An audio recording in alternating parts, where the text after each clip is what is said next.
Assalamualaikum warahmatullahi wabarakatuh. Alhamdulillahi rabbil alamin wa bihi nasta'inu ala umuri dunya waddin wassalatu wassalamu ala rasulihil amin Muhammad ibn Abdullah wa ala alihi wa ashabihi ajma'in wa man sara ala nahjihi ila yaumiddin wa ba'd. Allahumma inna nas'aluka ilman nafi'a wa rizqan tayyiban wa amalan mutaqabbalan. Allahumma inna na'udzubika min ilmin la yanfa' wa min qalbin la yakhsha wa min nafsin la tashba' wa min da'watin la yustajabu lah. Alhamdulillah, kita bersyukur kepada Allah Subhanahu wa taala masih diberikan nikmat sehat, masih diberikan nikmat sempat dan diberikan taufik untuk melangkahkan kaki kita untuk menghadiri majelis ilmu. Ini adalah nikmat yang luar biasa. Semoga ini bentuk rasa syukur kita kepada Allah Subhanahu wa taala menggunakan dua nikmat besar tersebut untuk ketaatan, untuk memahami firman-firman Allah Subhanahu wa taala dan menambah rasa takut kita kepada Allah Subhanahu wa taala. Bapak-bapak dan para ibu-ibu yang semoga dirahmati Allah, hafizakumullah. Nabi SAW bersabda, "Idza marartum biriyadil jannah farta'u." Kalau kalian melewati taman-taman surga, maka hendaknya kalian mampir, ikut bergabung. Kemudian para sahabat bertanya, "Qalu ya Rasulullah, ma riyadul jannah?" Para sahabat tanya ke Rasulullah SAW, "Taman surga itu apa ya Rasulullah?" Hilaqul dzikr atau kama qala Nabi sallallahu alaihi wasallam. Yang dimaksud dengan taman-taman surga adalah halaqah zikir. Halaqah zikir yang dimaksud di sini adalah halaqah ilmu, halaqah yang dimana di tempat tersebut dipelajari agama Allah, dipelajari tentang hukum-hukum Allah Subhanahu wa taala. Dan sekarang kita sedang berada di halaqah zikir. Dan ini yang dimaksud dengan apa? Taman surga. Dan insya Allah kita semua sudah tahu, ya, semuanya sudah tahu tentang keutamaan orang menuntut ilmu. Sampai-sampai orang yang menuntut ilmu itu didoakan oleh siapa? Para malaikat. Kemudian siapa apa lagi? Ikan-ikan yang ada di lautan dan seterusnya, banyak yang mendoakan. Dan duduknya kita sekarang ini sambil niatkan i'tikaf sambil menunggu isya, gitu ya. Baik. Kita lanjutkan kajian kita surah Ad-Duha. Surah Ad-Duha kemarin kita sudah pelajari beberapa ayat dari surah Ad-Duha dan sekarang kita insyaallah menyelesaikan beberapa ayat yang belum dibahas atau belum kita ambil pelajaran atau belum kita baca dari kitab ini. Baik. Sebelumnya kita sedikit murajaah terlebih dahulu.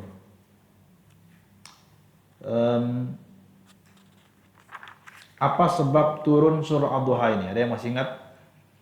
Sebab turun surah Ad-Duha.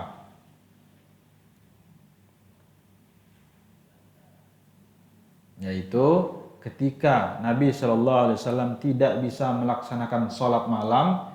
Ada yang mengatakan 1 malam, ada yang mengatakan 2 malam. Perawinya ragu di sini. Kemudian Ummu Jamil, istrinya Abu Lahab, bibinya Nabi sallallahu alaihi wasallam mengatakan apa? Bahwa syaitannya telah meninggalkan Muhammad, ya. Jadi kemudian Allah Subhanahu wa taala membantah persangkaan Ummu Jamil tersebut dengan menurunkan surah Ad-Duha. Dan kita sudah jelaskan kemarin sampai di ayat ke-4, ya, sampai ayat ke-4. Wal akhiratu khairul laka minal ula. Kita lanjutkan. Allah Subhanahu wa taala berfirman, walal akhiratu khairul laka minal ula. Dan sungguh yang kemudian itu lebih baik bagimu dari yang permulaan. Apa maksudnya di sini? Dan sungguh yang kemudian itu lebih baik bagimu dari yang permulaan. Kalau kita baca terjemahannya doang mungkin belum kita bisa memahami apa maksudnya. Dengan kita belajar tafsir, maka insya Allah kita bisa memahami apa maksudnya ini. Baik. Kita baca penjelasan dari Ustadz Firanda Andirja hafizahullah taala. Semoga Allah menjaga beliau. Dalam kitabnya ini penjelasannya, sesungguhnya yang terakhir itu bagi Nabi lebih baik daripada yang awal. Syekh Abdurrahman bin Nasir As-Sa'di rahimahullah afan. Oh, ini kita sudah jelaskan ya. Yaitu berkaitan dengan apa? Ada yang masih ingat? Bertawassul. Bertawassul. Jadi Nabi Shallallahu Alaihi Wasallam itu penafsirannya apa? Semakin bertambah hari, maka derajat Nabi Shallallahu Alaihi Wasallam itu apa? Semakin tinggi, semakin mulia sampai meninggalnya Nabi Shallallahu Alaihi Wasallam. Tapi bukan menjadi dalil kita bahwasanya kita menjadikan Nabi Shallallahu Alaihi Wasallam yang sudah meninggal dunia tersebut kita bertawassul. Mana dalilnya? Dalilnya ketika Umar bin Khattab meminta kepada Al-Abbas supaya berdoa. Ya, berdoa. Boleh nggak kita bertawassul? Boleh. Asalkan masih hidup, ya kan? Dan mampu. Kalau Nabi SAW beliau sudah meninggal dunia, ya, dan para sahabatlah generasi terbaik. Siapa yang mengatakan generasi terbaik? Nabi SAW. Khairul quruni qarni, tsummal ladzina yalunahum, tsummal ladzina yalunahum. Para sahabat generasi terbaik. Bahkan sudah ditazkiyah oleh Allah Subhanahu wa taala dalam Al-Qur'an, ya. Dan menyatakan para sahabatlah generasi terbaik. Mereka generasi terbaik tidak melakukan apa yang sebagian orang melakukan sekarang, yaitu meminta ke Nabi Shallallahu Alaihi Wasallam. Mereka para sahabat orang yang insya Allah paling paham setelah Nabi Shallallahu Alaihi Wasallam tentang agama Islam ini. Kenapa? Kira-kira para sahabat yang paling paham? Karena menyaksikan langsung bagaimana proses agama ini diturunkan dan melihat Nabi Shallallahu Alaihi Wasallam bagaimana para sahabat diajarkan. Jadi mereka generasi terbaik. Jadi kita melihat bagaimana para sahabat beragama. Makanya sering kita dengar istilah ala manhaji as-sahabah, di atas manhajnya para sahabat. Baik. Di sini Umar bin Khattab ketika terjadi musim kekeringan waktu itu datang ke Al-Abbas yang mana Al-Abbas ini keluarganya Nabi Sallallahu Alaihi Wasallam. Siapa Al-Abbas? Pamannya Nabi Sallallahu Alaihi Wasallam. Ingat, pamannya Nabi terbagi menjadi berapa bagian? Kalau kita ingat, ada berapa? 3. 1 yang masuk Islam dan memperjuangkan Islam. Siapa itu? Hamzah dan Al-Abbas. Hamzah dan Al-Abbas. Kemudian yang kedua, paman Nabi Shallallahu Alaihi Wasallam yang memperjuangkan Islam tapi tidak masuk Islam. Siapa itu? Abu Thalib. Ya. Kemudian yang ketiga, yang tidak masuk Islam dan menentang dakwah Islam. Siapa itu? Abu Lahab. Gitu. Abu Lahab. Nah, Umar bin Khattab datang ke Al-Abbas waktu itu dan meminta berdoa kepada Allah Subhanahu wa taala dengan kedudukan beliau, dengan kedekatan beliau dengan Nabi sallallahu alaihi wasallam dari segi kekeluargaan, harapan Allah Subhanahu wa taala mengijabah doanya Al-Abbas sehingga turun hujan mengatasi kekeringan yang ada waktu itu. Kita lanjutkan di ayat ke-5 karena ini sudah kita jelaskan di pertemuan sebelumnya ya. Allah Subhanahu wa taala berfirman, "Wala saufa yu'tika rabbuka fatardha." Dan sungguh kelak Tuhanmu pasti memberikan karunia-Nya kepadamu sehingga engkau menjadi puas. Itu terjemahannya di surah Ad-Duha ayat ke-5. Baik, kita baca penjelasan beliau hafizahullah taala. Penjelasannya Syekh Abdurrahman bin Nasir As-Sa'di mengatakan, siapa Syekh bin Nasir As-Sa'di ini? Beliau gurunya Syekh Muhammad bin Saleh Al-Utsaimin rahimahullahu taala. Beliau juga punya kitab tafsir kurang lebih segini tebalnya ya, menggunakan bahasa Arab dan itu 30 juz. Kalau nggak salah sudah diterjemahkan, ada yang sudah menerjemahkan ke bahasa Indonesia. Bagi antum yang ingin membaca, memahami dan dengan penjelasan yang singkat bisa ke kitab beliau Syekh Nasir As-Sa'di, Abdurrahman bin Nasir As-Sa'di. Beliau mengatakan apa? Bahwa ayat ini adalah ungkapan Allah yang sangat komprehensif. Allah akan memberikan sesuatu kepada Nabi sehingga beliau akan ridha dan puas. Jadi Allah akan memberikan karunia-Nya kepada Nabi Muhammad SAW sampai Nabi SAW merasa apa? Puas dan ridha. Hal ini menunjukkan kesempurnaan Nabi di akhirat. Dengan demikian, Nabi akan ridha dan puas dengan apapun bentuk pemberian Allah Subhanahu wa taala. Sebagian ulama menyatakan bahwa ayat yang paling memberikan pengharapan adalah ayat ini. Hal ini karena dalam Al-Quran ada beberapa ayat yang konteksnya memberi harapan kepada manusia seperti firman Allah Subhanahu wa taala, "Qul ya ibadiyalladzina asrafu ala anfusihim la taqnatu min rahmatillah, innallaha yaghfirudz dzunuba jami'a, innahu huwal ghafurur rahim." Maksudnya apa di sini? Sebagian ulama menyatakan bahwa ayat ini yang paling memberikan pengharapan pada ayat ini. Jadi apa istilahnya itu?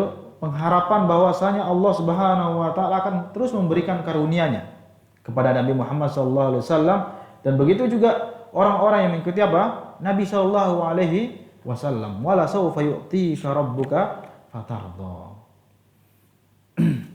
Ayat tersebut paling memberikan harapan kepada manusia. Pendapat lain mengatakan ayat yang paling memberikan harapan pada ayat kelima dalam surah Ad-Duha ini. Hal ini karena Rasulullah bercita-cita agar para pengikutnya masuk surga. Nah, tadi kita sebutkan. Inilah yang menjadi harapan besar bagi kita sebagai muslim.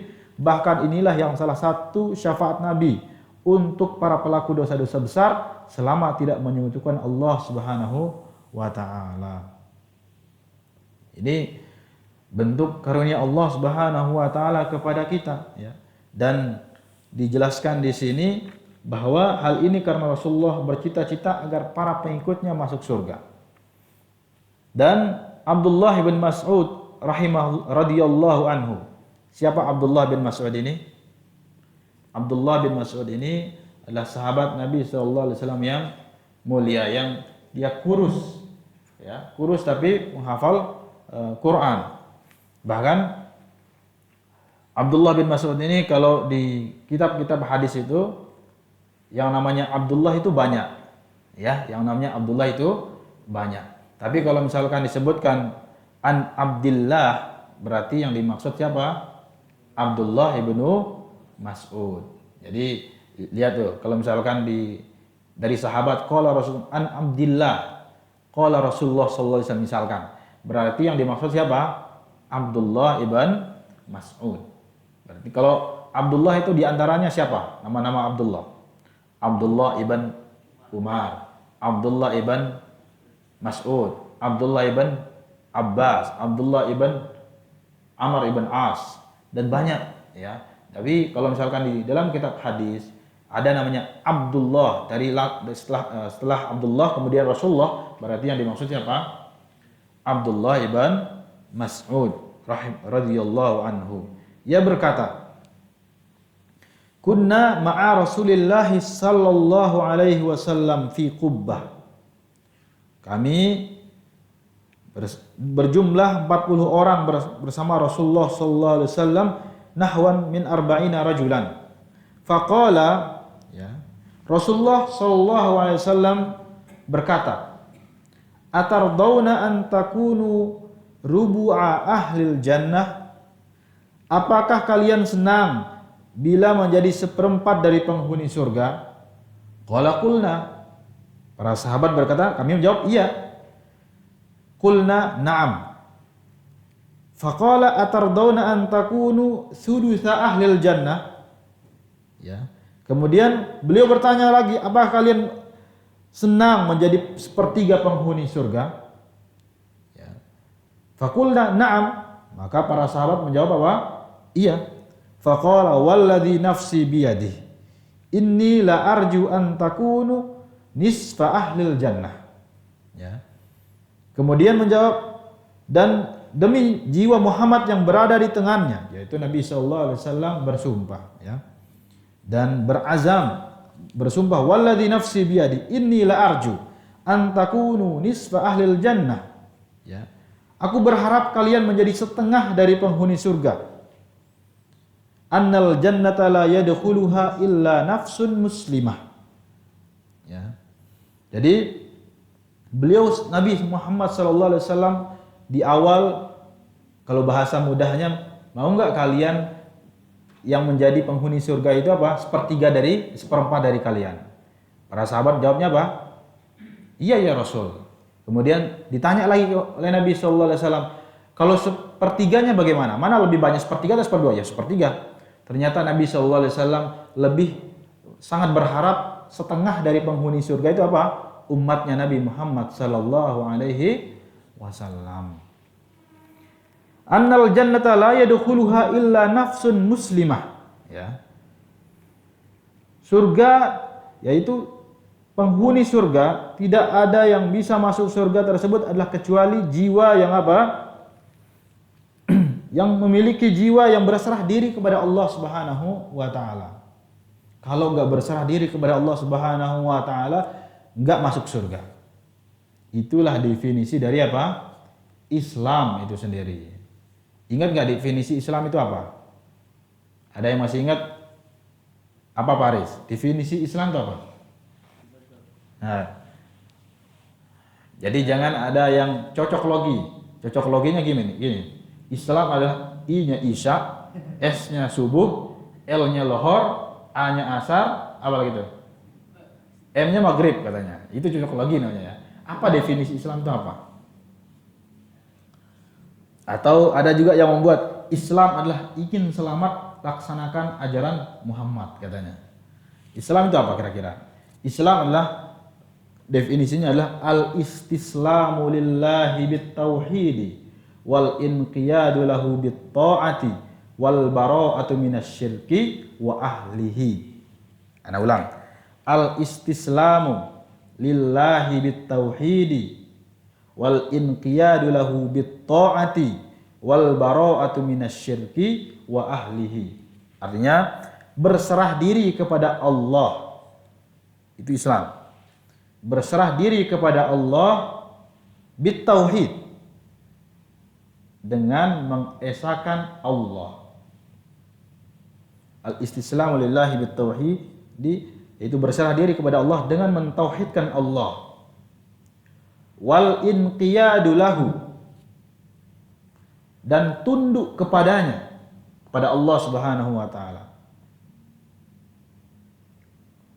Wal inqiyadu lahu, dan tunduk kepadanya. Bagaimana bentuk tunduk kepada Allah Subhanahu wa taala? Bit-ta'ati, dengan ketaatan. Orang itu dikatakan tunduk kepada Allah, dia melakukan ketaatan. Taib, kapan dikatakan ketaatan itu? Melaksanakan perintah Allah, menjauhi larangan Allah. Ketika orang tersebut menjauhi larangan Allah, berarti dia taat. Kalau orang tersebut melaksanakan perintah Allah, berarti dia taat. Ana ulang, berserah diri kepada Allah dengan mentauhidkan Allah, al-inqiyadu lahu bit-ta'ati, dan tunduk kepadanya dengan mentaati perintah Allah. Wal bara'atu, dan berlepas diri dari syirik. Wal bara'atu minasyirki, dan berlepas diri dari syirik. Wal bara'atu minasyirki wa ahli, dan pelaku kesyirikan. Ya, itu definisi dari Islam. Kalau kita lihat definisi ini, maka Nabi Ibrahim Islam tidak? Islam. Kalau kita lihat definisi ini, Nabi Musa Muslim tidak? Muslim. Makanya Nabi sallallahu alaihi wasallam mengatakan apa? Annal jannah la yadkhuluha illa nafsun muslimah, yaitu surga tidak akan dimasuki kecuali jiwa yang berserah diri kepada Allah Subhanahu wa taala. Maka dan Allah Subhanahu wa taala berfirman dalam Al-Qur'an, "Innad dina 'indallahil Islam." Sungguhnya agama di sisi Allah itu adalah Islam. Apa itu Islam? Yaitu yang berserah diri kepada Allah dengan mentauhidkan Allah dan bertunduk kepadanya. Bagaimana bentuk tunduk? Yaitu melakukan ketaatan dan berlepas diri dari syirik dan pelaku kesyirikan. Wa ma antum fi ahli syirki illa kasya'ratil bayda fi jildi thawril aswad. Ini lanjutan dari hadis ini. Dan kalian tidaklah termasuk golongan ahli syirik. Ya, siapa? Para sahabat. Dikatakan demikian. Illa kasya'ratil bayda. Kecuali bagaikan bulu putih di kulit sapi hitam. Au kasya'ratis sauda fi jildi thawril ahmar. Ini harapan yang sangat besar oleh Nabi SAW kepada kita umatnya. Ya, diharapkan kita ini masuk surga. Bahkan banyak umatnya Nabi Muhammad SAW ini diharapkan yang banyak ini kalau bisa semuanya, tapi minimal setengahnya. Minimal apa? Setengahnya. Tapi kita semua diharapkan masuk surga oleh Nabi Muhammad SAW. Dan yang masuk surga adalah yang memiliki jiwa yang berserah diri kepada Allah Subhanahu wa Ta'ala. Kalau kau berserah diri, gak bisa masuk surga. Gak bisa masuk surga. Ya. Kalau mau masuk surga, berserah diri kepada Allah Subhanahu wa Ta'ala. Bagaimana bentuk berserah diri kepada Allah Subhanahu wa Ta'ala? Mentauhidkan Allah. Kemudian apa selanjutnya? Tunduk kepada Allah. Kalau dia sudah bertauhid, tunduk kepada Allah. Bagaimana bentuk tunduknya? Taat, ya, taat kepada Allah Subhanahu wa Ta'ala. Bagaimana bentuk ketaatannya? Melaksanakan apa yang diperintahkan, menjauhi apa yang dilarang, dan berlepas diri dari berbuat syirik dan pelaku kesyirikan. Syirik ini jangan pernah kita remehkan, ya. Jangan pernah sekali-kali kita remehkan yang namanya dosa syirik. Karena kalau dia meninggal dunia, ya, meninggal dunia dan belum bertaubat kepada Allah Subhanahu wa Ta'ala, la innallaha la yaghfiru ayyushraka bih. Ya. Jadi kita juga berdoa kepada Allah Subhanahu wa Ta'ala, jangan sampai kita merasa terlalu pede. Terlalu pede, wah, anak kan sahib-sahib anak ini insyaallah orang-orangnya ngaji semua. Sehingga kalau tergelincir kepada kesyirikan mungkin enggak lah. Itu terlalu pede itu namanya. Lihat Nabi Ibrahim alaihissalam dalam surah Ibrahim. Apa doanya Nabi Ibrahim? Itu Nabi Ibrahim alaihissalam. Wajnubni, ya Allah jauhkanlah aku. Itu Nabi Ibrahim. Wa baniya an na'budal asnam. Jauhkanlah diriku dan anak keturunanku dari menyembah berhala. Itu Nabi Ibrahim alaihissalam. Khalilullah, kekasihnya Allah Subhanahu wa Ta'ala, berdoa supaya dijauhkan dari syirik. Bagaimana dengan kita? Ya, bagaimana dengan kita? Maka kita jauh lebih butuh untuk berdoa kepada Allah Subhanahu wa Ta'ala supaya jauh dari dosa syirik. Ya, jauh dari dosa syirik. Dosa syirik ini dosa besar, sangat besar. Ya, sebagian orang kadang menganggap ini remeh. Ya, datang ke dukun, ya, datang ke orang pintar katanya, dianggapnya pintar. Kenapa dianggap pintar? Karena yang datang itu apa? Ya mungkin seperti itu. Datang, ya, jadi gak boleh, itu syirik itu. Baik. Kemudian kita lanjutkan ke ayat berikutnya. Allah Subhanahu wa Ta'ala berfirman, alam yajidka yatiman fa'awa. Alam yajidka yatiman fa'awa. Bukankah dia mendapatimu sebagai seorang yatim, lalu dia melindungimu? Ya. Ini bantahan kepada siapa? Ya afwan, ini ayat yang untuk menguatkan Nabi Muhammad SAW yang dikatakan demikian. Apakah perkataannya di Ummu Jamil itu? Wah, ditinggalkan oleh syaitannya sehingga dia tidak bisa sholat malam. Itu perkataannya. Sehingga Allah Subhanahu wa Ta'ala menurunkan surah Duha ini sebagai bantahan dan sebagai kalau bahasa kita penenang untuk Nabi SAW. Enggak demikian. Antum itu enggak ditinggalkan, ya. Nabi Muhammad enggak ditinggalkan. Mana buktinya? Lihat, alam yajidka yatiman fa'awa. Bukankah dia mendapatimu sebagai seorang yatim, lalu dia melindungimu? Bukankah Nabi Muhammad SAW itu terlahir sebagai anak yatim? Kemudian Allah Subhanahu wa Ta'ala menjaga Nabi Muhammad sallallahu alaihi wasallam, Kemudian setelah dijaga, kemudian ditinggalkan sebagaimana persangkaan siapa? Ummu Jamil tersebut. Ya ini enggak mungkin.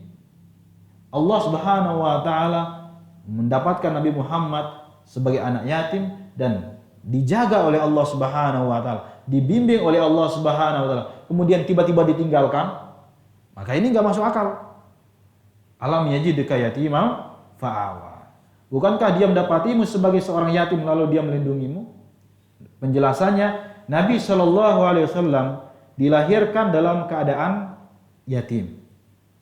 Ketika lahir dari perut sang ibu, ayahnya telah meninggal dunia. Ini insya Allah kita sudah tahu kisahnya seperti apa ya. Beliau Shallallahu Alaihi Wasallam tidak pernah merasakan belayan kasih sayang ayahnya dan hidup di bawah asuhan sang ibu. Ya. Ketika dalam perjalanan pulang ke Mekah, setelah mengunjungi paman-pamannya di kota Madinah, sang ibu meninggal dunia karena sakit keras di suatu tempat bernama Abwa. Saat itu Nabi SAW masih berusia 6 tahun. Kita mendapat bayangkan bagaimana perasaan seorang anak kecil yang tidak mempunyai ayah, lalu ibunya sakit dan tidak ada orang lain di sana selain dirinya. Ya. Lalu sang ibu pun wafat. Betapa sedihnya perasaan si kecil Muhammad Sallallahu Alaihi Wasallam. Kalau kita lihat bagaimana kondisi seperti itu, ya, Nabi Sallallahu Alaihi Wasallam terlahir dalam keadaan yatim. Bapaknya sudah meninggal dunia. Kemudian Nabi Sallallahu Alaihi Wasallam di umur yang masih sangat membutuhkan kasih sayang seorang ibu. Nabi Sallallahu Alaihi Wasallam ditinggal oleh ibunya karena meninggal dunia. Maka ya tidak terbayangkan bagaimana sedihnya Nabi Muhammad Sallallahu Alaihi Wasallam. Setelah ditinggal oleh ibunya, Allah Subhanahu Wa Taala menjadikan kakeknya Abdul Muttalib sebagai orang yang merawat Nabi Sallallahu Alaihi Wasallam. Abdul Muttalib sangat menyayangi Nabi Sallallahu Alaihi Wasallam. Bahkan dalam sebuah riwayat disebutkan bahwa tempat duduk Abdul Muttalib yang berada di sekitar Ka'bah dan tidak ada seorang pun yang berani mendudukinya, justru bebas diduduki oleh Nabi Muhammad SAW yang waktu itu masih kecil. Jadi Nabi SAW sangat disayang oleh kakeknya, siapa? Abdul Muttalib. Dan ada tempat duduk yang di mana nggak ada yang berani duduk di tempat tersebut. Dan Nabi SAW apa? Sangat bebas untuk duduk di tempat tersebut. Saking sayangnya saking sayangnya Abdul Muttalib kepada Nabi Muhammad SAW sehingga tidak dilarang.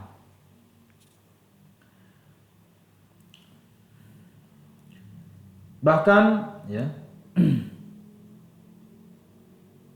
setelah kakeknya meninggal dunia di saat Nabi SAW berusia 8 tahun, Nabi pun diasuh oleh pamannya Abu Talib hingga akhirnya beliau diutus menjadi seorang nabi. Pamannya tetap menjadi penolongnya. Inilah anugerah Allah Subhanahu Wa Taala yang menjadi bukti bahwa dia tidak akan meninggalkan Nabi Sallallahu Alaihi Wasallam. Ya. Jadi Nabi Sallallahu Alaihi Wasallam pertama tadi kita ulang, Nabi SAW ketika lahir bapaknya sudah meninggal dunia. Kemudian selanjutnya apa? Baru umur 6 tahun dan di waktu tersebut masih sangat membutuhkan kasih sayang seorang ibu meninggal dunia. Kemudian selanjutnya diasuh sama kakeknya. Enggak lama, cuma 2 tahun meninggal dunia. Kemudian selanjutnya diasuh oleh pamannya dan sangat disayangi oleh pamannya, siapa? Abu Thalib. Tapi tidak masuk Islam sehingga meninggal dunia dalam keadaan kafir, Abu Thalib. Nah, itu bentuk apa? Nabi Shallallahu Alaihi Wasallam menjadi bukti bahwa Allah Subhanahu Wa Taala tidak meninggalkan Nabi Shallallahu Alaihi Wasallam, dijaga, dirawat. Wa wajadaka dhallan fahada, dan dia mendapatimu sebagai seorang yang bingung, lalu dia memberikanmu petunjuk. Jadi di sini bukan diartikan sesat, ya, bukan diartikan sesat. Wa wajadaka dhallan fahada, tapi diartikan sebagai seorang yang bingung. Jadi terjemahannya wa wajadaka dhallan fahada, dan dia mendapatimu sebagai seorang yang bingung lalu dia memberimu petunjuk. Para ulama berbeda pendapat tentang makna tersesat di sini. Dalam ayat ini, sebagian mengatakan bahwa Nabi pernah berjalan di kota Mekah dan tersesat. Ada dhal di sini, ada yang mengatakan tersesat. Tapi sebagian ulama mengatakan bahwa tersesat di sini bukan tersesat, mohon maaf, pemikiran atau pemahaman, tapi apa? Tersesat dalam mengatakan bahwa Nabi berjalan di kota Mekah dan tersesat. Lalu diberi petunjuk oleh Allah sehingga menemukan jalan pulang. Jadi paham maksudnya tersesat di sini bukan tersesat pemikiran, akan tapi tersesat nggak tahu jalan pulang, sehingga Allah Subhanahu wa taala memberikan beliau petunjuk dan tahu sehingga bisa menemukan jalan pulang. Sebagian yang lain mengatakan bahwa Nabi pernah bersama pamannya Abu Thalib ketika berdagang di negeri Syam. Kemudian Nabi hilang di tengah jalan dan tersesat karena iblis. Namun Allah Subhanahu wa taala memberikan petunjuk dan mengembalikannya lagi. Nah, ini jangan sampai ada yang mengatakan bahwa dhal di sini adalah tersesat, bahwa Nabi SAW pernah berbuat syirik. Tidak. Tapi yang dimaksud di sini adalah tersesat di sini tersesat dalam dalam berjalan sehingga nggak tahu jalan pulang, kan gitu ya. Ada yang mengatakan bahwa dulu ketika Nabi SAW bersama pamannya Abu Thalib dan tersesat jalannya dan tersesat karena iblis, maksudnya jalannya ya, bukan pemikiran atau pemahaman, apalagi menyembah berhala, waliyazubillah. Namun Allah Subhanahu wa taala memberi petunjuk dan mengembalikannya lagi. Inilah beberapa tafsiran sebagian ulama. Adapun tafsir yang dipilih untuk ayat ini, penyebab tersesatnya beliau adalah karena dahulu belum mengetahui iman dan Islam. Jadi ada pendapat yang ketiga. Pendapat yang ketiga bahwasanya yang dimaksud dengan tersesat di sini adalah kebingungan. Bahwasanya dulu belum mengetahui iman dan Islam. Tapi bukan berarti menyembah berhala. Begitu juga yang terjadi pada Nabi Ibrahim alaihissalam ketika bertanya siapa Tuhannya, ya. Kemudian disebutkan di dalam surah Al-An'am, Nabi Ibrahim alaihissalam bertanya siapa Tuhannya. Kemudian di waktu itu disebutkan dalam surah Al-An'am itu dia melihat bintang. Dia bingung apakah ini Tuhan saya. Akhirnya dia semakin yakin bahwa ini bukan Tuhannya, bintang tersebut. Akhirnya muncul lagi, bisa jadi bulan ini Tuhan saya, kan gitu.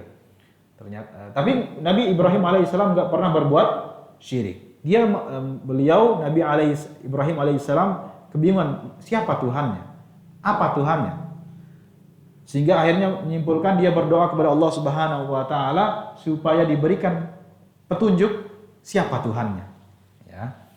Begitu juga Nabi SAW. Ya, Nabi SAW ini nggak pernah berbuat syirik, nggak pernah menyembah berhala. Makanya disebutkan di sini wa wajadaka dhallan fahada, dan dia mendapatimu sebagai seorang yang bingung, lalu dia memberimu petunjuk. Allah Subhanahu wa taala berfirman, wa kadzalika auhayna ilaika ruham min amrina, dan demikianlah kami wahyukan kepadamu Muhammad ruham min amrina. Ruh itu Al-Qur'an. Min amrina. Nah, di sini Al-Qur'an disebut dengan kata ruh. Disebut dengan kata ruh. Ruh itu yang jiwa, untuk membangkitkan untuk menghidupkan jiwa, untuk membangkitkan jiwa. Jadi Al-Qur'an ini kalau mau hidup hatinya, maka pelajari Al-Qur'an. Kalau mau hidup hatinya, pelajari Al-Qur'an. Kalau mau tahu bagaimana jalan yang benar, pelajari Al-Qur'an dan hadis Nabi sallallahu alaihi wasallam. Wa kadzalika auhayna ilaika ruham min amrina ma kunta tadri mal kitabu wal iman walakin ja'alnahu nuran nahdi bihi man nasha'u min ibadina wa innaka latahdi ila siratim mustaqim. Di dalam surah Asy-Syura ayat 52. Bisa ditulis itu surah Asy-Syura ayat 52. Allah Subhanahu wa taala berfirman, "Wa kadzalika auhayna ilaika ruham min amrina." Dan demikianlah kami wahyukan kepadamu Muhammad ruh, yaitu Al-Qur'an, dengan perintah kami, dengan perintah Allah Subhanahu wa taala. ma kunta tadri mal kitab wal iman. Sebelumnya engkau tidaklah mengetahui apakah kitab itu Al-Qur'an dan apakah iman itu. Kamu belum tahu Muhammad apa Al-Qur'an dan apa iman. Walakin ja'alnahu nuran nahdi bihi man nasha'u min ibadina. Tapi kami jadikan Al-Qur'an itu cahaya. Man nasha'u min ibadina. Dengan itu kami memberi petunjuk siapapun yang kami kehendaki di antara hamba-hambanya. Yang mau mengambil petunjuk ke jalan yang benar, pelajari Al-Qur'an. Ambil Al-Qur'an, bukan hanya sebatas dibaca. Dibaca bagus, dapat pahala. Per ayat, per huruf dapat apa? Pahala. Tapi tidak cukup seperti itu. Tidak mencukupkan diri untuk baca. Tapi lebih dari itu apa? Mempelajari Al-Qur'an, belajar tafsirnya sehingga bisa mentadabburi Al-Qur'an. Mentadabburi Al-Qur'an. Dan sekarang kita dalam proses berusaha memahami ayat Al-Qur'an dan berusaha mentadabburi Al-Qur'an. Sekarang kita proses di itu. Kita proses bagaimana kita mentadabburi Al-Qur'an. Bagaimana orang bisa mentadabburi Al-Qur'an kalau dia paham isi Al-Qur'an? Kalau dia nggak paham isi Al-Qur'an, apa yang dia tadabburi? Ya. Makanya penting orang itu belajar apa? Tafsir. Jadi Al-Qur'an, belajar tafsir, kemudian dia bisa apa? Mentadabburi Al-Qur'an. Gitu. Dan kita tahu bahwa semua yang ada dalam Al-Quran pasti benar. Siapa yang mengatakan demikian? Siapa yang mengatakan demikian? Al-Quran itu pasti benar, nggak ada keraguan dalam Al-Quran. Di mana? Dalam Al-Quran surah apa? Al-Baqarah. Dzalikal kitabu la raiba fi, la raiba fi. Di sini menggunakan nafi. La raiba fi, hudal lil muttaqin. Tidak ada keraguan dalam Al-Quran. Artinya semua pasti benar dalam Al-Quran itu. Ya, semua pasti benar dalam Al-Quran. Petunjuk bagi mereka yang bertakwa. Baik. Sekarang sebelum kita lanjut. Takwa itu apa kira-kira? Orang yang bertakwa itu apa? Kemarin pas khutbah anak sebutkan tuh di sini. Takwa itu apa? Menjauhi larangan. Baik. Kalau kita mengatakan ada sohib kita yang dia mungkin melakukan dosa, kemudian kita katakan apa? Ittaqillah. Artinya apa tuh? Takutlah kepada Allah. Berarti masuk nggak ke definisi tadi di awal? Jadi kata Syekh Muhammad bin Shalih Al-Utsaimin, takwa itu adalah mengambil perlindungan. Mengambil perlindungan supaya tidak terkena azab Allah dengan menjalankan perintah Allah, menjauhi larangan Allah. Nah, ketika orang tersebut menjauhi dosa, maka dia sedang bertakwa. Karena apa? Dia nggak mau dirinya apa? Dimasukkan ke neraka. Bagaimana bentuk tidak maunya dia? Jauhi dosa. Oh, dia sedang salat sunnah. Berarti orang ini apa? Sedang bertakwa. Kenapa dia bertakwa? Dia ingin menjaga dirinya dari azab neraka supaya mendapatkan jauh dari neraka, dia melakukan perintah Allah. Nah itu. Maka jangan salah. Misalkan gini, lindungilah dirimu walaupun sebutir kurma. Artinya apa itu? Lindungilah dirimu walaupun dengan sebutir kurma. Berarti orang tersebut ingin jauh dari azab Allah. Bagaimana bentuk menjauhkan diri dari azab Allah? Maka dia melakukan kebaikan. Walaupun kebaikan tersebut apa? Sebutir kurma. Itu. Bisa dipahami insyaallah. Kalau misalkan orang seperti ini, akhi ittaqillah. Maka artinya apa? Takutlah kepada Allah. Bertakwalah kepada Allah. Berarti kita katakan antum jauhi azab Allah tersebut dengan tidak melakukan dosa. Itu. Kalau kita terjemahkan. Supaya terkadang sebagian orang bingung, kok orang itu melakukan dosa dibilangnya apa? Ittaqillah. Penjelasannya seperti itu, ya. Baik, kita lanjut.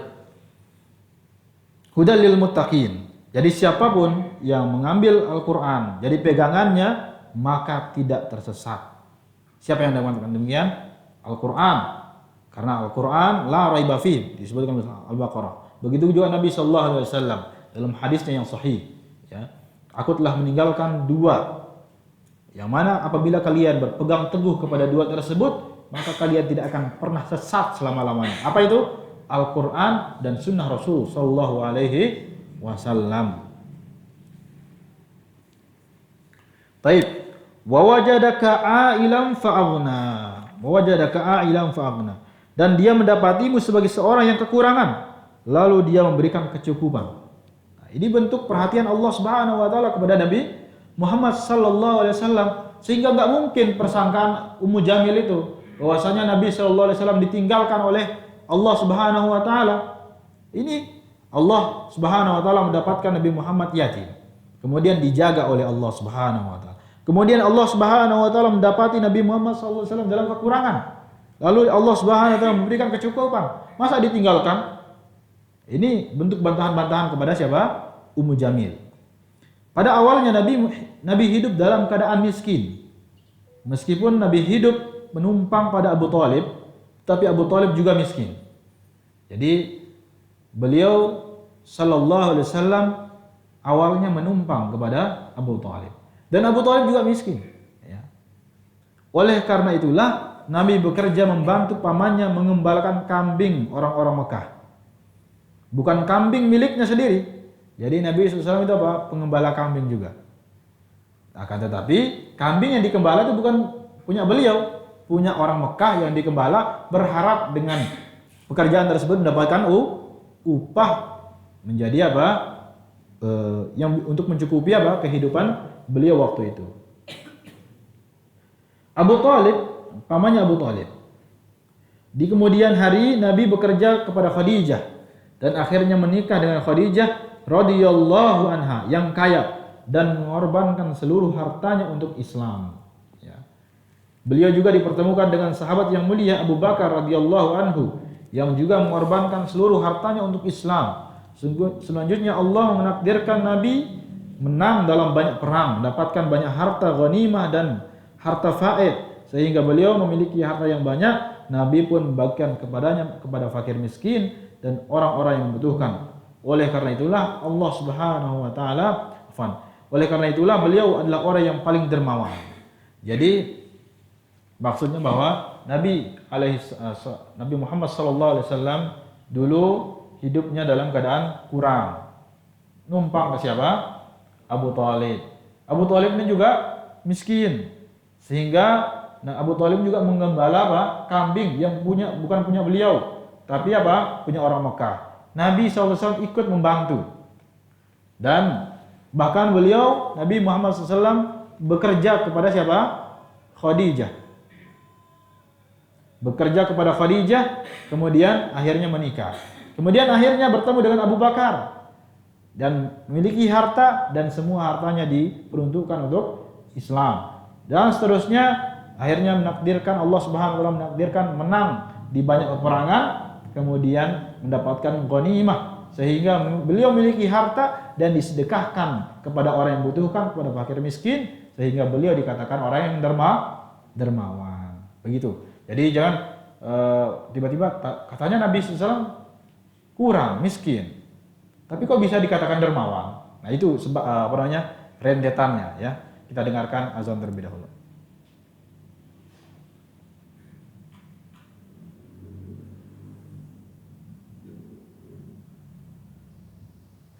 Allahu Akbar, Allahu Akbar, Allahu Akbar, Allahu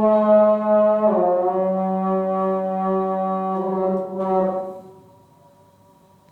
Asyhadu an la ilaha illallah.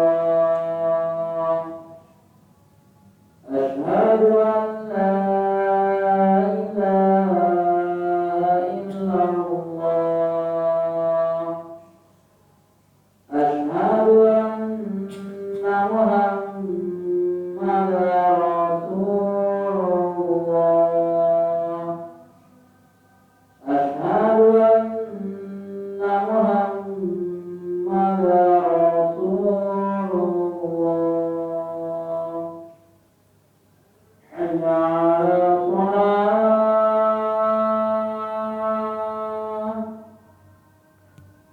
حي على الصلاة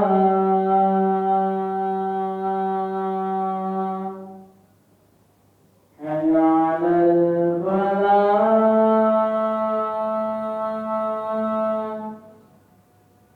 حي على الفلاح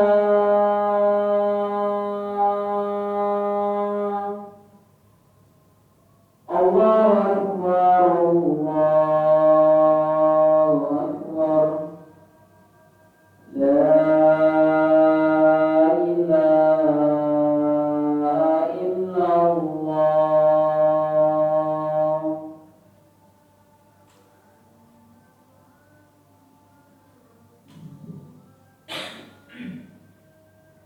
Baik.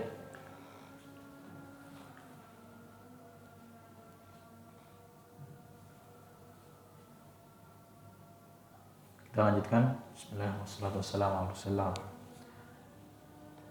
Beliau Nabi Shallallahu Alaihi Wasallam adalah orang yang dermawan. Ketika ketiga karunia ini diberikan Allah Subhanahu Wa Taala merupakan bukti dari firman Allah Subhanahu Wa Taala. Apa yang ketiga itu? Ada yang masih ingat? Di sini disebutkan ketiga karunia yang diberikan Allah kepada Nabi Muhammad merupakan bukti dari firman Allah, wal akhiratu khairul laka minal ula. Apa yang pertama tadi? Nabi sallallahu alaihi wasallam didapatkan dalam keadaan yatim. Kemudian dijaga oleh Allah Subhanahu wa taala. Kemudian yang kedua, dalam keadaan kebingungan, kemudian diberikan petunjuk. Kemudian yang ketiga, dalam keadaan kurang atau miskin, kemudian dicukupkan. Ya. Ini adalah karunia Allah Subhanahu wa taala kepada Nabi Muhammad sallallahu alaihi wasallam. Fa ammal yatima fala taqhar. Maka terhadap anak yatim janganlah engkau berlaku sewenang-wenangnya. Baik. Sekarang pertanyaannya, kapan anak tersebut dikatakan anak yatim? Ini perlu tidak diketahui tentang anak yatim ini? Siapa anak yatim? Perlu. Nanti ada kaitannya dengan apa? Misalkan penerima zakat, ya kan? Anak yatim itu siapa? Jangan-jangan anak yatim yang sudah lulus SMA itu dikatakan anak yatim. Jadi anak yatim itu adalah anak yang belum balik. Anak yang belum balik, maka yang sudah meninggal orang tuanya, maka itulah yang dikatakan ya yatim. Tapi kalau sudah balik, maka sudah tidak dikatakan anak yatim. Tapi kalau mau bersedekah kepada dia, yang kita misalkan contoh, dia masih sudah kelas 3 SMP. Setahu anak kalau sudah kelas 3 SMP rata-rata anaknya sudah balik, betul nggak? Kalau kelas 3 SMP. Tapi dia nggak punya harta dan dia nggak ada yang membiayai kehidupannya, maka itu bukan anak yatim. Tapi kalau kita mau bersedekah kepada dia, itu silakan, sangat dianjurkan. Tapi kalau dikatakan yatim maka tidak. Karena yang dikatakan yatim itu kapan? Ketika anak tersebut ya belum balik. Tapi di istilah kita ya anak yatim. Tapi secara hukum Islam maka tidak dikatakan ya yatim anak tersebut. Itu. Tapi kalau kita mau bersedekah atau membantu sampai dia lulus S1, S2 misalkan, ya silakan. Bahkan itu baik sekali itu kan, ya, membantu orang yang membutuhkan, membantu orang yang tidak mampu. Apalagi kalau misalkan orang tersebut kita melihat apa, dia potensi untuk bisa mendakwahkan Islam, bisa mengajarkan kepada orang lain. Kalau anak ini anak bantu sampai menyekolahkan dia selesai S1, S2, maka pasti manfaatnya jauh lebih besar. Kan misalnya seperti itu jauh lebih baik. Seperti kisahnya siapa itu? Muridnya Abdullah bin Abbas, anak lupa itu namanya. Jadi ada muridnya Abdullah bin Abbas, dia seorang budak. Ya Allah, anak lupa siapa namanya. Dia seorang budak, tapi dia sangat rajin ke majelis ilmu. Setiap hari dia ke majelis ilmu dan sangat beradab kepada tuannya. Sampai tamunya yang datang itu melihat sangat kagum melihat adab budak tersebut, dan dikatakan siapa nama budaknya gitu. Nama budaknya ana lupa siapa namanya. Akhirnya dikatakan itu memang sangat luar biasa. Jangankan kamu yang baru hadir katanya. Saya aja yang setiap hari bersama dia sangat kagum dengan adabnya. Dan dia sangat sering datang ke majelis ilmu katanya. Dengan kesibukan dia datang ke majelis ilmu, tidak pernah tugas-tugas pokok dia itu dia tinggalkan. Pasti dia tunaikan dengan baik dan dia hadir di majelis ilmu. Akhirnya apa? Tamu ini bilang, kalau antum misalkan, kalau bahasa kita tuh, kalau antum berikan kebebasan kebudakannya dia, apa bahasanya dia, membebaskan budaknya lah gitu, statusnya sebagai budak. Kemudian dia punya leluasa untuk majelis ilmu. Kemudian nanti ketika dia sudah ada waktunya, dia menyampaikan dakwah Islam. Kira-kira pahalanya sangat luar biasa kepada antum, katanya. Akhirnya dia baru sadar, dan kalau saya menginfakkan, kalau bahasanya nih, budak ini untuk duduk di majelis ilmu dan nanti bermanfaat untuk orang lain, pahalanya saya dapatkan. Dan semoga ini bentuk pengorbanan saya kepada kaum muslimin, katanya. Akhirnya apa? Dia bersaksi kepada Allah Subhanahu wa taala, saya bersaksi kepada Allah Subhanahu wa taala, budak ini saya bebaskan. Semoga dengan bebasnya dia bermanfaat untuk kaum muslimin, katanya. Akhirnya apa? Dibebaskan dan ternyata menjadi seorang ulama yang besar dan tawadhu dan luar biasa sudah. Sampai di waktu itu khalifah di waktu itu menyampaikan kalau ada yang mau minta fatwa ke orang tersebut. Anda lupa siapa namanya itu? Ya, Atha bin Abi Rabah. Dan disebutkan Atha bin Abi Rabah ini enggak sebentar belajarnya di Masjidil Haram bersama Ibnu Abbas. Kata beliau, salasin sanah ma kharaja firashin minal haram, katanya. Enggak 30 tahun. 30 tahun saya belajar tidak mondok, kalau bahasa kita itu 30 tahun saya mondok di Masjidil Haram. Enggak keluar kasur saya. Maksudnya tempat tidurnya di Masjidil Haram terus selama 30 tahun itu. Dia belajar terus sehingga menjadi ulama besar waktu itu. Ya. Begitu juga fa'amal yatima fala taqhar. Tadi kita sebutkan kalau misalkan ada anak yatim yang dia berpotensi, dia memiliki kecerdasan, dia memiliki luar biasa semangat gitu kan. Kalau kita memiliki kemampuan, maka itu jauh lebih baik. Semoga dengan usaha kita, bentuk pengorbanan kita kepada Islam. Fa'amal yatima fala taqhar. Maka terhadap anak yatim janganlah engkau berlaku sewenang-wenang. Ayat ini merupakan ayat yang paling dimengerti oleh Nabi SAW. Beliau sangat mengetahui kondisi seorang anak yatim karena beliau hidup dalam keadaan yatim pada masa kecilnya. Keyatiman Nabi adalah yatim yang sempurna.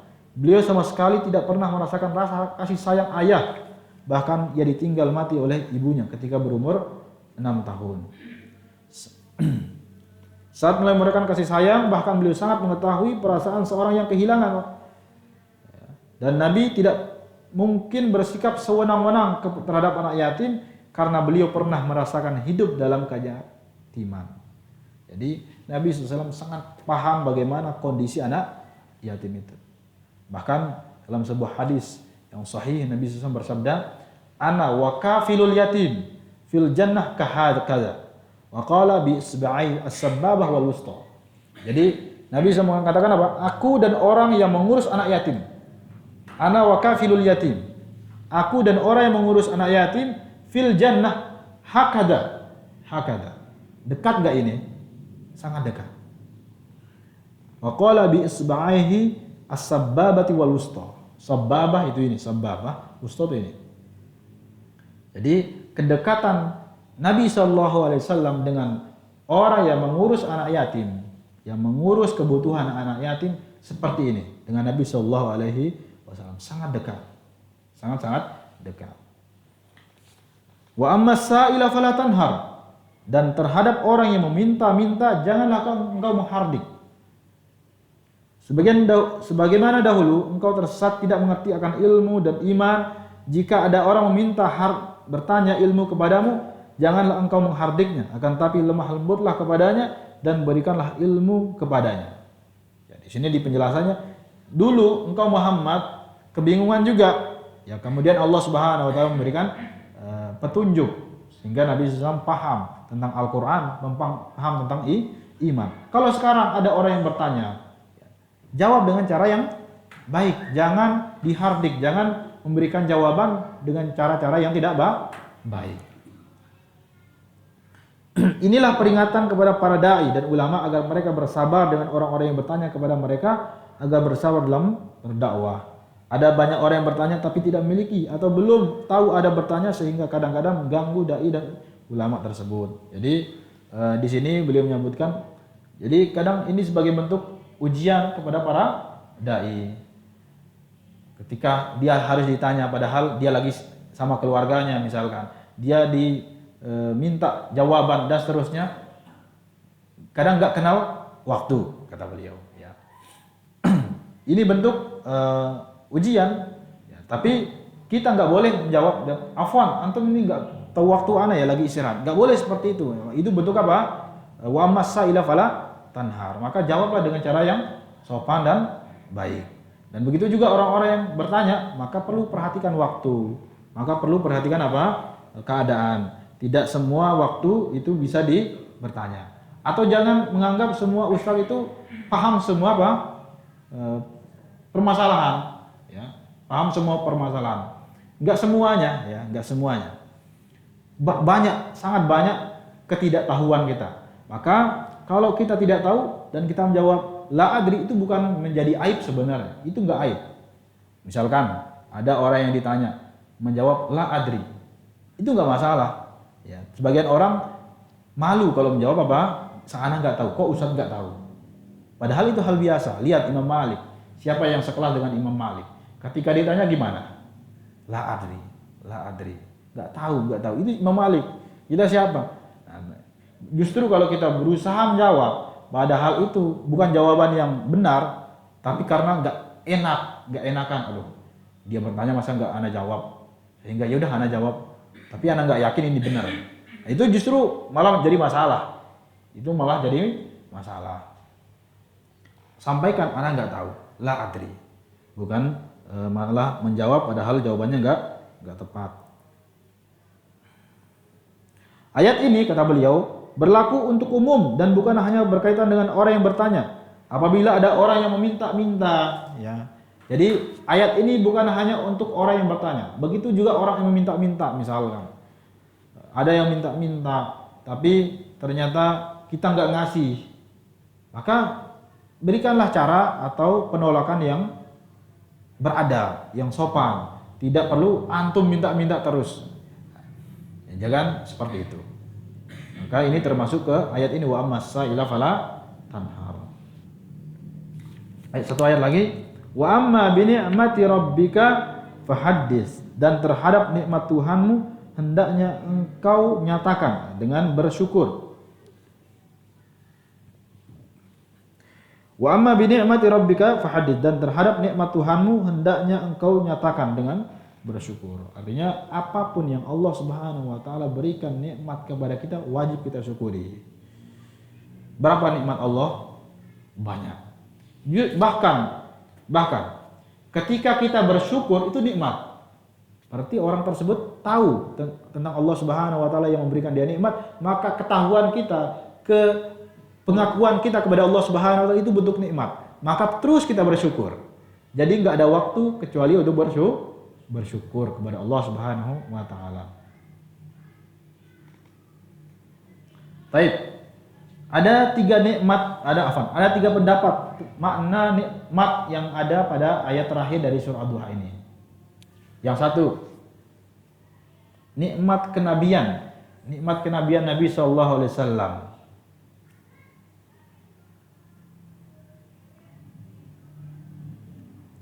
Artinya nyatakanlah atas seluruh manusia untuk mengimani kenabian.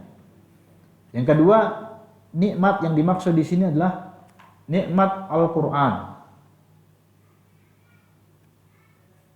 Sehingga maksudnya adalah bacakanlah Al-Qur'an kepada manusia.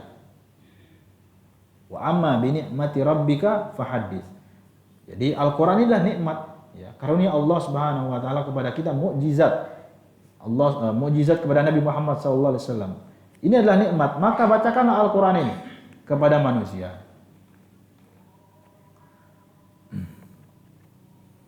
Kemudian yang ketiga adalah nikmat secara umum. Nikmat secara umum. Semua nikmat itu adalah wajib disyukuri, ya.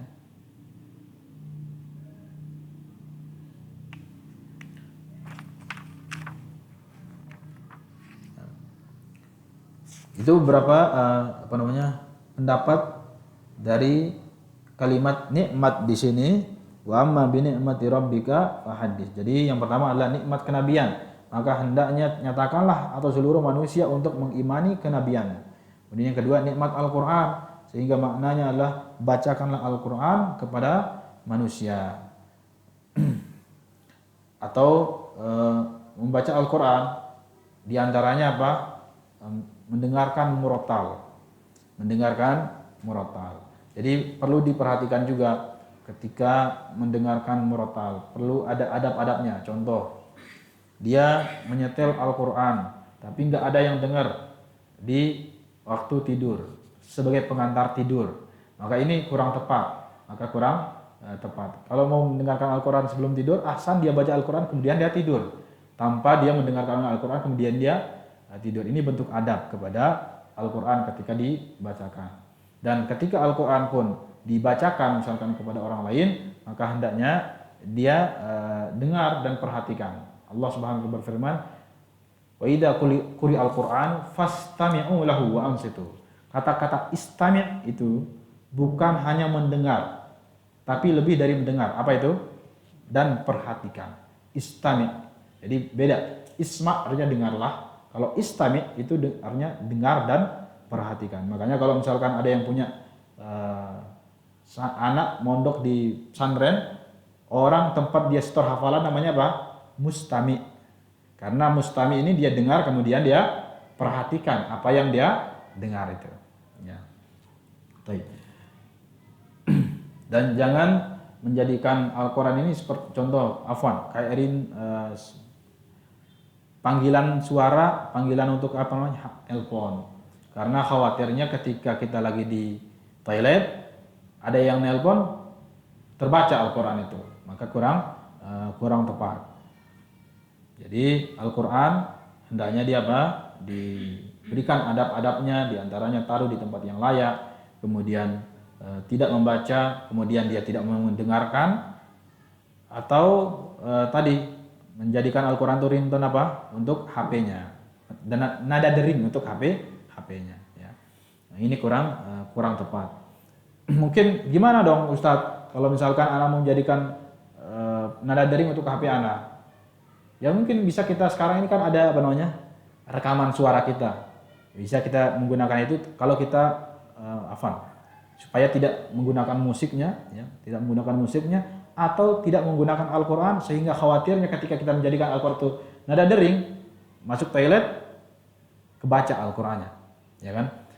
Sehingga untuk menghindari itu semua, ahsannya menggunakan apa yang layak, misalkan suara burung gitu ya kan, suara burung atau yang lainnya, atau misalkan mau kreatif kita menggunakan suara kita sendiri, kan seperti itu ya. Tidak menggunakan musik atau tidak menjadikan Al-Qur'an sebagai nada dering, itu untuk adab kita kepada Al-Qur'an. Nikmat secara umum. Itu beberapa pelajaran yang bisa kita ambil dari surah Ad-Duha. Semoga dengan belajarnya kita pada surah Ad-Duha ini menambah rasa takut kita kepada Allah Subhanahu wa taala. Karena itulah tujuan kita belajar agama. Belajar agama itu bukan hanya sebatas paham tentang hukum-hukum Allah, tapi menambah rasa takut kepada Allah Subhanahu wa taala. Justru khawatirnya kita ketika kita banyak belajar tentang agama Islam, tentang hukum-hukum Allah, gak ada rasa takut kita kepada Allah Subhanahu wa taala, itu harusnya khawatir. Jangan-jangan ana ini menjadi hujjatun laka au alaika, ya, yang menjadi penghujat kita nanti di akhirat.